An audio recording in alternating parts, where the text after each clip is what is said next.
Kan? Besok bertanding lah. Kasihlah kursi kau banyak menang. Bagi jadi dia menteri besar. Semua parti nak menang, saudara. Semua parti nak jadi menteri besar. Semua parti nak jadi kerajaan. Terima kasih sahabat dia. Semua parti nak kerajaan. Kan? Tapi janganlah sentiasa 24 jam berpolitik. Kepala otak tu politik je. Dan kepala otak tu nak fikir nak dapat jawatan aja. Tak peduli apa orang lain. Di peringkat pusat dia menyusahkan Zaid Hamidi, presiden dia sendiri. Tak apa-apa presiden sendiri jumpa Anwar hari ni. Sepatutnya hari ni dia boleh buat program banyak lah. Banyak acara lain, banyak program lain yang dibuat untuk rakyat. Banyak kerja lain hari ni dipatutnya dia masa dia digunakan untuk rakyat. Tapi sebab dia engkau terpaksa tinggalkan kerja sekejap, jumpa Anwar, bincang dengan Anwar, bincang dengan Tun Long. Dengan DAP sekali terpaksa tinggalkan kerja dah nak bincang hal kau ni. Tak menyusahkan banyak pemimpin ke? Dengan Anwar terpaksa luangkan masa pula untuk jumpa ni. Nak jumpa Zaid Hamidi, nak jumpa Tun Long, bincang macam mana sebab dia perangai kau. Menyusahkan orang.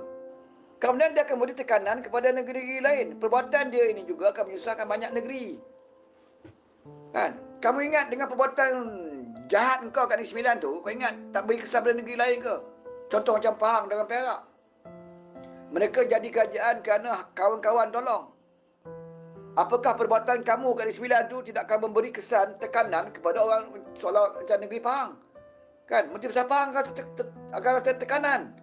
Kenapa UMNO Negeri Sembilan buat macam tu? Kami di Pahang ni, PH yang angkat kami jadi kerajaan, PH pun tak ada perangai macam tu. Di Pahang ni, kalau ikutkan, banyak je dalam PH tak puas hati. Tanya kawan kita dekat Pahang. Kan? Keadilan, keamanah. Kan DAP ke dalam Pahang ni. Tanya kawan kita, ada yang tak puas hati, saudara. Di kawasan-kawasan Fedah, nak jadi ketua blok tak dapat, orang UMNO dapat. Nak jadi ketua kampung, ramai orang UMNO dapat. Banyak, tapi kita faham. Kita faham situasi. Kita tak berontak. Sebab tu di Pahang tak ada apa kenyataan ketua-ketua cabang ke. Kan? Di Pahang ni yang kata mendesak Pahang minta jawatan ketua kampung bagi pada PKR. Di Fedah kami nak jadi ketua blok. Di mana? Ada Pahang minta? Ada ketua cabang menuntut menekan menteri besar? Tak ada, saudara. Kita faham. Dan kalau kita nak pun kita minta tak secara terbuka, tak ada kita hentam. Mungkin dalam perjumpaan ke kita boleh minta. Kan? Bagilah PKR satu kampung kami nak jadi tempat. Mungkin. Boleh cakap di dalam. Tak ada kita keluar secara terbuka. Duduk. Kita ni kerja Pakatan Harapan di Pahang ni kami memberikan kemenangan kepada UMNO. Tapi UMNO tak bagi pun kami jawatan ni. Tak ada pun, saudara. Kita tak buat kerja tu. Tak buat kerja bodoh tu. Apakah kami tak nak? Siapa tak nak? Kan? Ahli majlis. Siapa tak nak? Parti mana-mana pun nak. Supaya mereka dapat kota ahli majlis. Tapi kita tidak memberontak sampai ke tahap itu. Tapi kenapa Negeri Sembilan? Saya tak dengar lagi orang UMNO berontak nak jadi ketua kampung kat Negeri Sembilan. Tapi nak jadi menteri besar ni. Orang ahli-ahli UMNO bawahan tak kisah pun Negeri Sembilan tu. Kan? Saya kampung saya pun tak dengar lagi lah. Orang UMNO mengut. PKR jadi menteri besar ni kita ni orang UMNO tak dapat apa kat Negeri Sembilan dah. Duduk bawah buat Aminuddin tak dapat apa.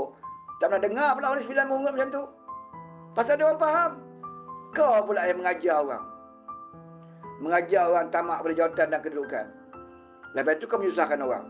Tak apa pasal memberi tekanan kepada Pahang, Perak macam tu juga.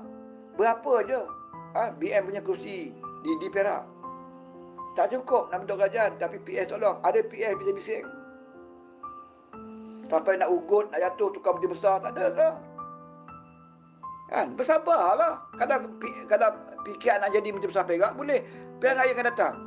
Kan? Perkuatkan parti, perkuatkan cabang, letak calon dan menang banyak. Boleh lah. Sekarang ni dah ada kerajaan paduan. Bantulah. Sama di Pahang, kita orang bantu kat kerajaan negeri Pahang. Satu lagi sebab perbuatan dia ni juga akan memberikan imej yang tidak baik. Terima kasih Umi.